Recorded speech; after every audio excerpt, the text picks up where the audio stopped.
FOG number 3 is Kerry Boustead. Kerry is a giant in the game of rugby league, named in the top 100 players of all time in 2008. A year later, he was inducted into the Queensland Sport Hall of Fame. Kerry played 6 Origin matches for Queensland, as well as another 9 games in the Interstate Series. Kerry Boustead has the distinction of scoring Queensland's first try in Origin football and was the first to score 3 tries in one game, achieving the feat in Game 1 of the 1984 series. Kerry played 25 tests for Australia and was a member of the Invincibles' undefeated Kangaroo Tour of 1982. Kerry Boustead played 180 NRL games for Eastern Suburbs, Manly and North Sydney. Well, Kerry Boustead, thanks for joining us. What does it mean to you to be a FOG, a member of the former Origin greats? I think it's a great concept, having the FOGs. It wasn't around when we started, and I think with the importance and the results of the way Queensland's going with state of origin matches, that it deserves to be there. Take us back to the young days, growing up as a young boy in Innisfail. What was that like? It was great. I had a fantastic time. I had to look back on it just recently. Someone wrote a book about me. It's called Bowie, and I wrote a book on it, and I had to go back and survey all those old years that we used to, what happened then and what happened then, and it was really quite amazing, and the way that the family helped me grow into being a footballer, and the person who helped most, I think, was probably my brother, who was 5 years older than me. And I just followed him in his footsteps along the way. And a lot of people probably wouldn't know this, but before State of Origin started, Ian played for Queensland. He was captain of Queensland schoolboys, and all from the little town of Silkwood. And, so whatever he did, he'd do all different boxing training, hill sprints, all different things all the way through, and I used to just copy him, and so I'd do that. I would be playing that and doing that since I was 6-year-old. Is that when you first started playing? What was your first taste? Yeah, 6-year-old. Yeah, and obviously I would have been so small that I automatically found the halfback spot, and I could still run pretty good back then. I could get a few, I could still pretty quick. And so the first 6 through to 18, the first 12 years of my life, I was a halfback and played for Queensland schoolboys as a halfback. As I said, everything my brother did, I just did that as well. And so I just followed him along the way, and had a great time. And when I got to the stage of looking at, they said, you're a bit young, maybe we need to move you out a little bit. Move you out. So they put me out in the centres for starters. I played all the way down through Queensland in the centres, and I got onto the wing, and I had to do 2 matches instead of 32. 2 tackles instead of 32, and score a couple of tries. And you go, you know what? This is not a bad spot out here on the wing. So.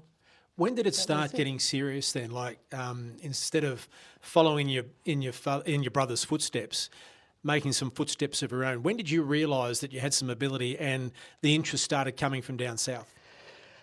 So when I was 17, I started the year off, and I'm very much a goal setter, and so my goal for that year was to play first grade in Souths for our club. And as I was saying before, Ronnie Slater, he was Billy's dad.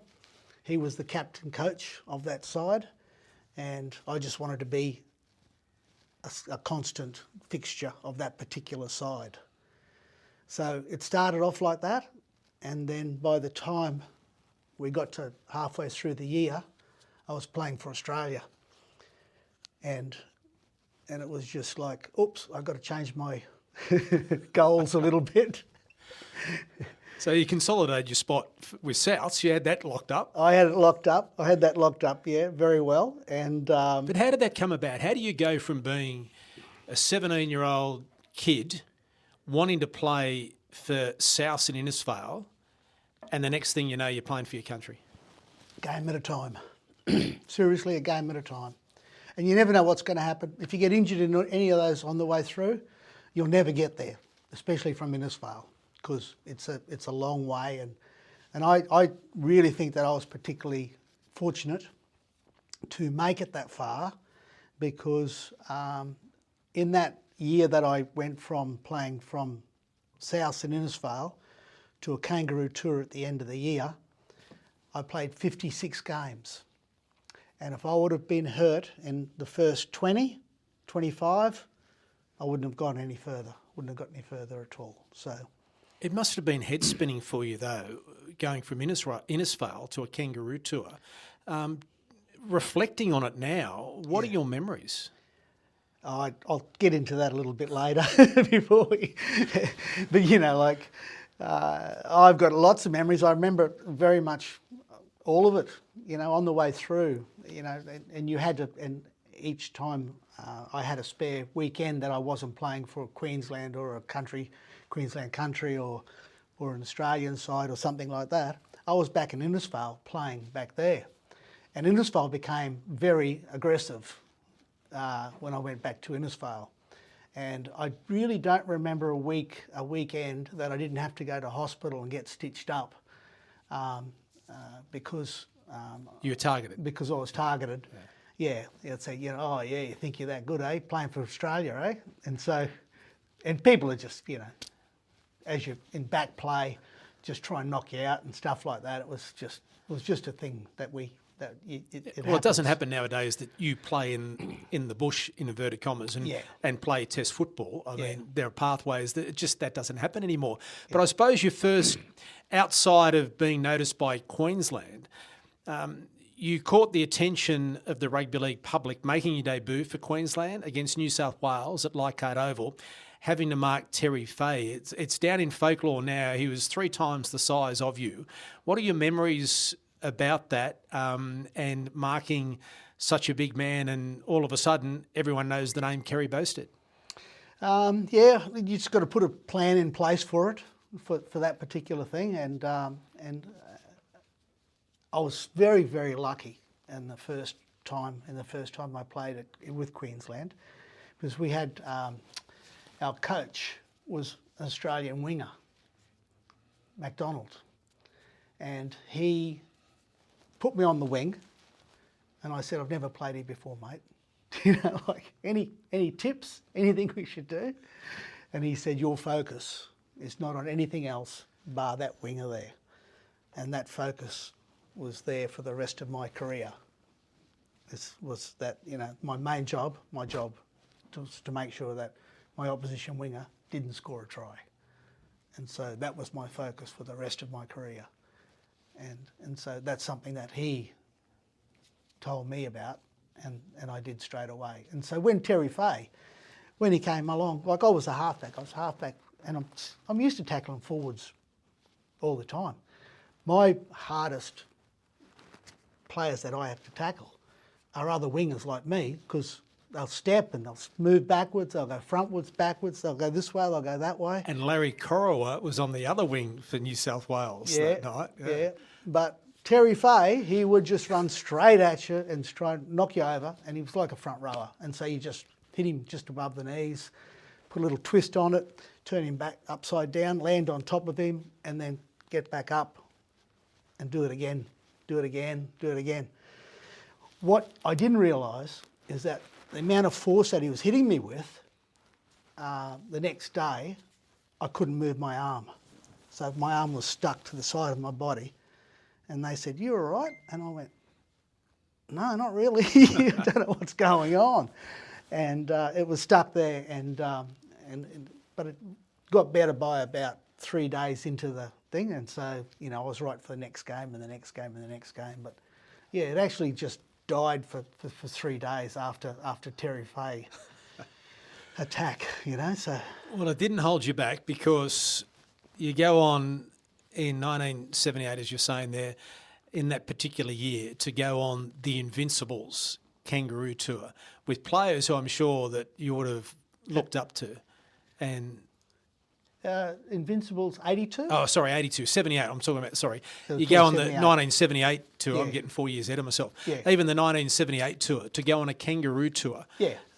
with just some of the greats of the game as a teenager.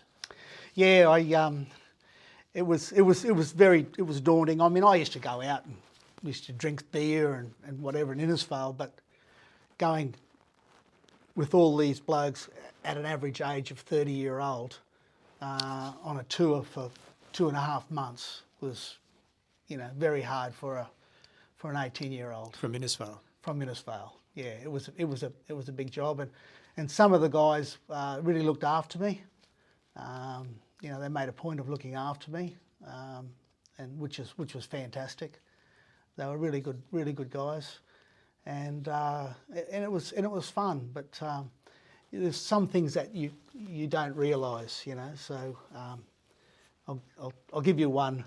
So we're on buses. They used to go on a bus everywhere. So you drive 3 hours that way or 2 hours that way, and you go this way, that way to different games and go to training and all the rest of it. And so I'm on the bus and I've got a camera with me. I've always got my camera. And I'm taking photos and all these blokes are looking at me.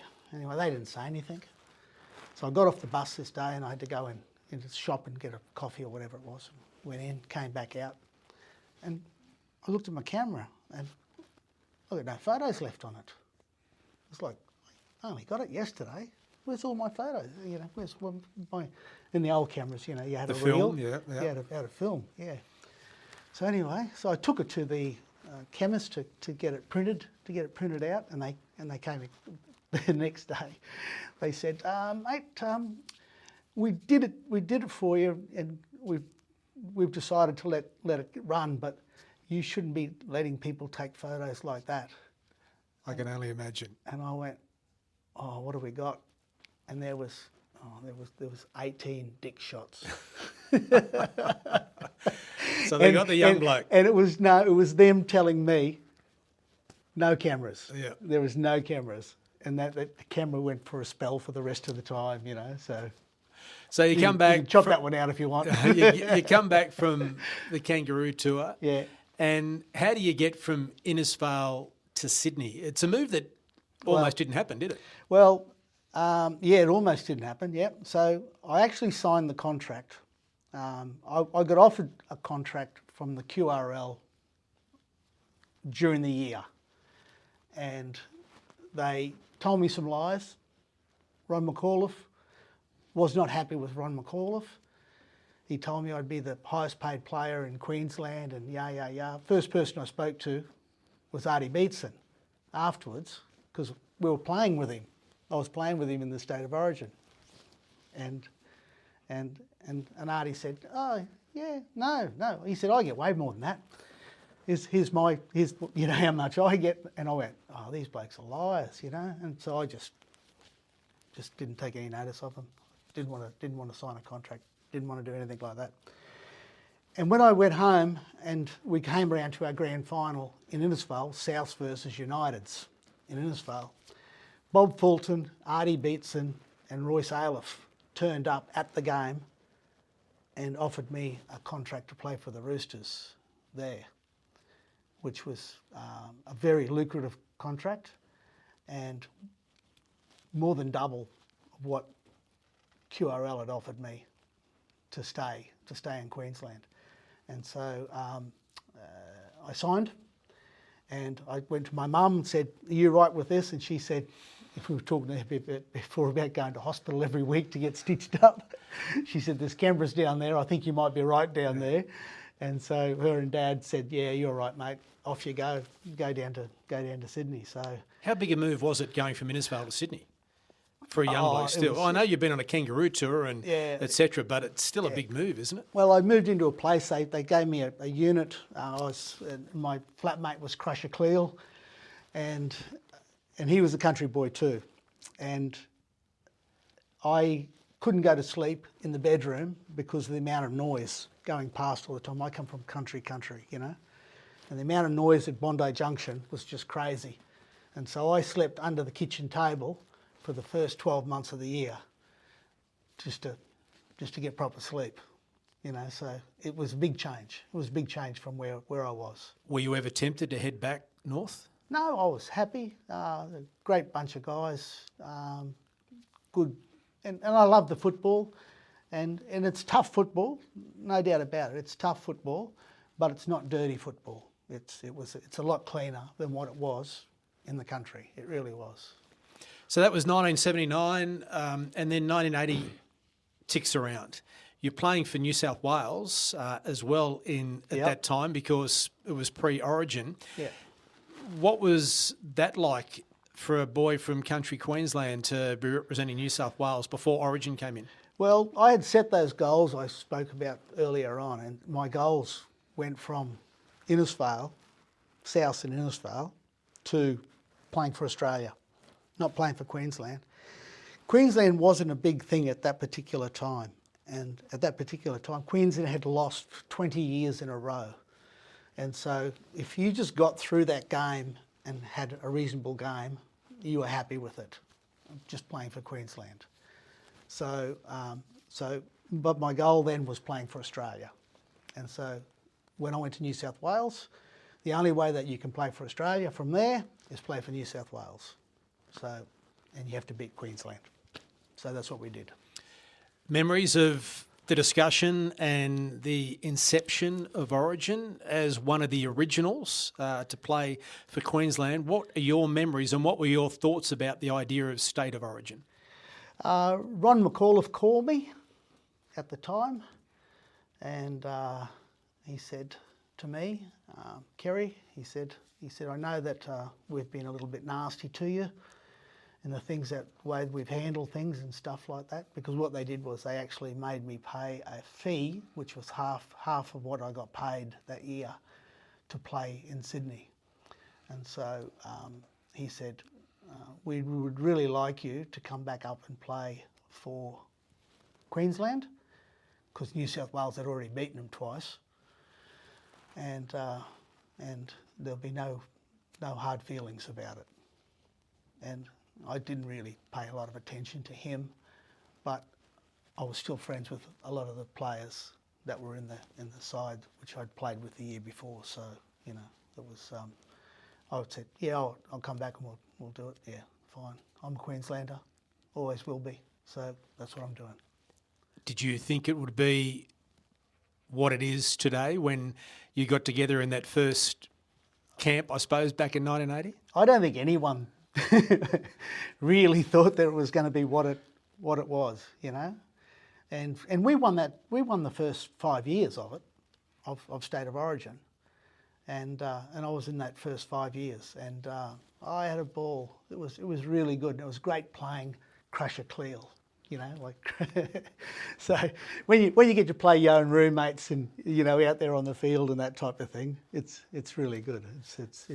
It's a lot of fun. What are your memories of that first game? Particularly, I suppose, pre the match and not knowing how many people are going to turn up or what, it's going to be like atmospheric-wise. Yeah. What are your memories? My memories are, pretty... I could still see it now, and I still see standing on the field. And I knew that today I can stand close to the sideline, because last week I had to stand about 15 metres infield because the crowd was throwing cans at me because I was playing for New South Wales. And so today, all the crowd, they're all going, Bowie, Bo, going like this, and I'm going, yeah, full of bullshit, you lot, like last week you were throwing cans at me, and this week, they're chanting. And it went really well. Everyone knew that was going to turn into a brawl. It was all in fight the whole time. It was always going to happen, and the ones who start it usually get the upper hand anyway, and which Artie got onto that in 2 seconds. So it was always going to be a very close game, but I think we did well actually on the day. You have the honour of scoring the first try for Queensland. Where does that sit in your achievements? That's really good. I'm really sad. I'm sad that New South Wales actually scored the first one. Greg Brentnell. Yeah. Greg Brentnell, yeah. Which I know Greg pretty well because I roomed with him on the tours, so that we used to go on tours. So it was fantastic, but I would have liked to have scored the first try of Origin. First for Queensland. First for Queensland's not too bad. First hat trick for Queensland as well. Yeah. You mentioned you were there for the first 5 years, that developmental stage, I think it's fair to say, for Origin. Did you feel it growing over those years and the acceptance and what it means to play for Queensland? I was a bit worried in the second year because I had to go back and play for New South Wales again. Like, they didn't say, okay, let's do it 3 games. McAuliffe, he went, oh, well, let's see how it goes again. Let's do this again and see what happens. And, I had to go and play for New South Wales again. Lucky enough, I scored a hat-trick for them as well. That adds a bit of... Maybe the only player to score a hat-trick for both, yeah. Probably. You only get 2 chances, And so it was really good. But I was just amazed that they didn't automatically change it over to State of Origin. So I had to do that for another year as well. I had to pay for New South Wales, and then State of Origin got on the 3rd year. They said, okay, you can start coming up 3 times for the 3 games, So it was good. The 82 Invincibles, we'll get to that now. Yeah. Were you aware at the time, I suppose, looking around the bus and the room, of the quality of play you had with you, that it was a special part of rugby league history? Yeah, it was really, you could see it.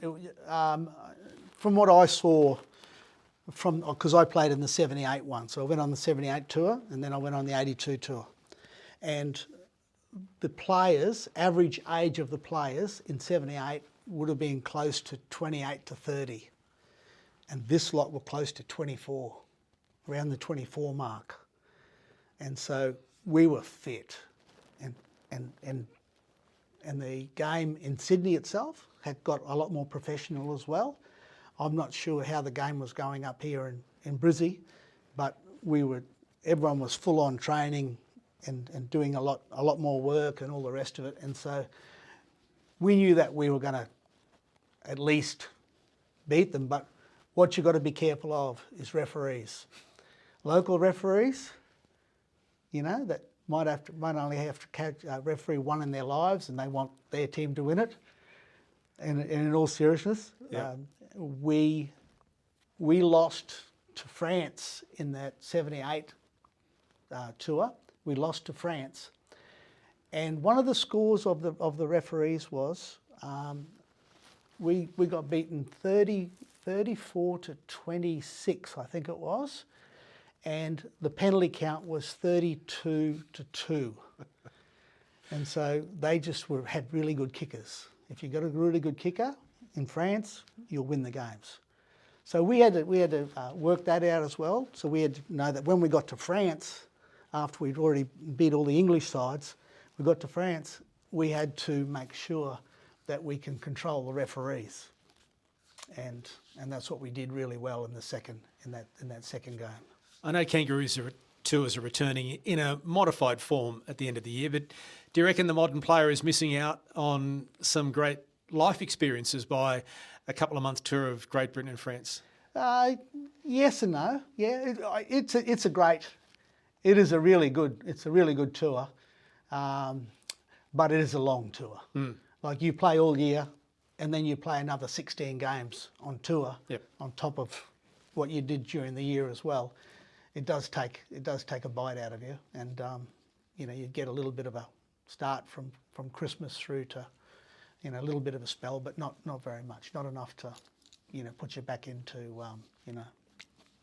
full mode. Out of those players that you played with Kangaroo Tour and Origin, you mentioned, you discussed the genius of Wally Lewis. But from a New South Wales perspective, some of those younger players that were coming through, for example, Brett Kenny, Peter Sterling and so on and so forth were starting out their careers there, and Parramatta was in the middle of those 3 straight premierships. One, of course, you would know only too well, having been beaten in 83. But you were in amongst some of the greats of the game. Yep. And, there's Wally Lewis. Couldn't get a start. Couldn't get a start in the team because Brett Kenny and Sterlo, they'd come from a club and they'd been playing together all their lives, and so they just teamed up very well and were just blitzing it. Whereas Wally, he had Turvey Mortimer, and they weren't getting on at all on the tour. They didn't like each other very much, and they weren't playing well together on the field. And so Wally didn't get a start for the tour. He didn't get a start. Didn't start a 5'8" position on tour, I believe. Well, it shows how.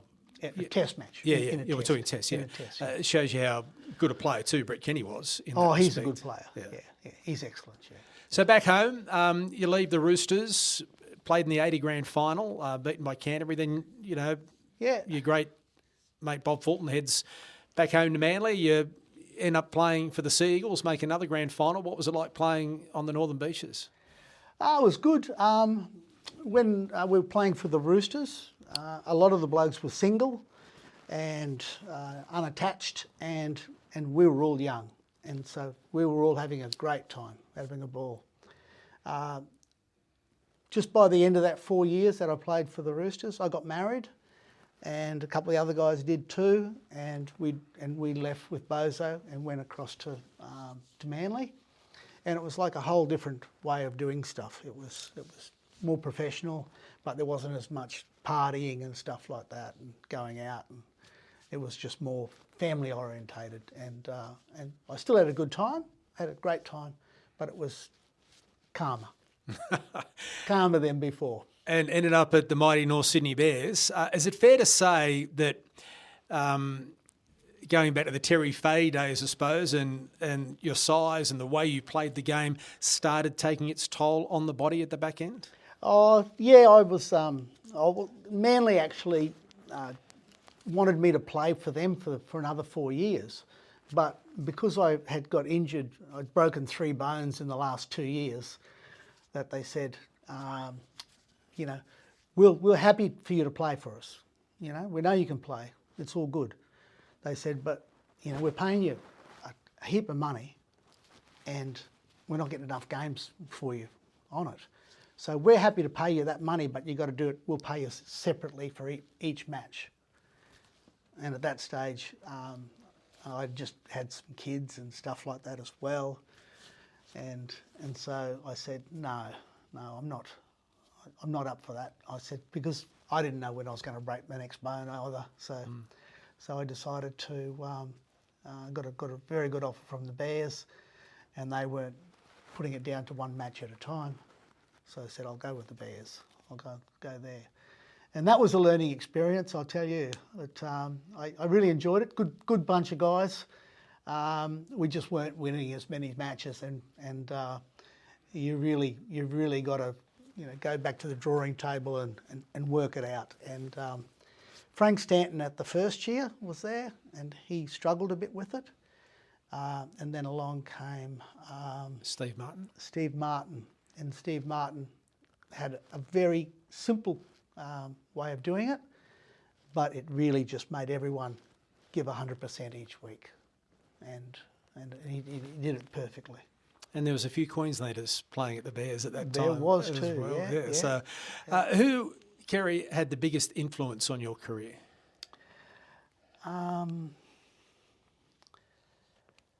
That's a toughie. Because I went from as a halfback when I was growing up to on the wing, I really didn't have any, except for John McDonald at that start, just to kick it off. But like most of my time in Sydney, I played in the centres, and it was Manly when they asked me to come to Manly. I said, "Do I get to play on the wing?" And they said, "Yes, we've got 2 centres." So you'll dead set be right for the wing. And that was the time that I actually started making a headway of being what I wanted to do as a, like you'd be the best winger in Australia, but I wanted to be the best winger in rugby league. And they have this book each year, and they print it over in England. It's not done in Australia, it's done in England, and they're the ones who pick it.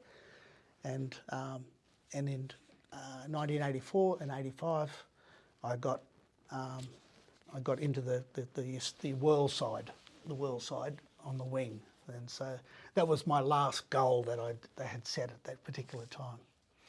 So what do you reckon a young bloke back in Innisfail playing for Souths, following his older brother Ian around, would think now if you told him you played 25 tests, over 180 games at the top level for a number of clubs in the NRL, of course, in a couple of seasons for OKR, an original FOG, the first try for Queensland in Origin, the first hat-trick for Queensland. What do you reckon that young bloke would think running around the grounds of Innisfail? Well, the beauty of that potential for that young bloke running around the ground of Innisfail these days is that he can go to Townsville and play for the Cowboys and not have to go 2,000 miles away and sleep under a kitchen table, for the first year. It's that's why when I finished playing footy, I went and started the Cowboys up, was to give everybody a run from North Queensland. There are players in North Queensland that would kill players down in Sydney. Seriously, they were very good, very, very good, and they just never ever got an opportunity to do it. And where does that sit in your in your order of achievements, do you think? Oh, starting the Cowboys, yeah. Number one, seriously. I think that is giving everybody in North Queensland a chance to take that next step, that first step to get into a Queensland side from North Queensland. I got very lucky. I did get very lucky doing it. I remember even some of the guys actually came to me and said to me, some of the selectors said, actually, yeah, you weren't supposed to get in this year because, you're too young. And we had other blokes already selected for it. And I said, what do you mean already selected for it? Because, aren't we playing here for you to select? And they said, no, we promised them this year that they would get in. But they're injured, so don't worry about it. You're in. And it was like that. You just don't know, you don't know when you're going to get selected and how you're going to get selected and all the rest of it. So. I know luck does play a part, but so does ability. Kerry Boustead, congratulations on a wonderful career, and thanks very much for your time. Thank you. Thanks for watching this episode of the FOG's Queenslander podcast. If there's a FOG you want to hear from, leave a comment to let us know. And don't forget to like and subscribe so you don't miss any of our videos.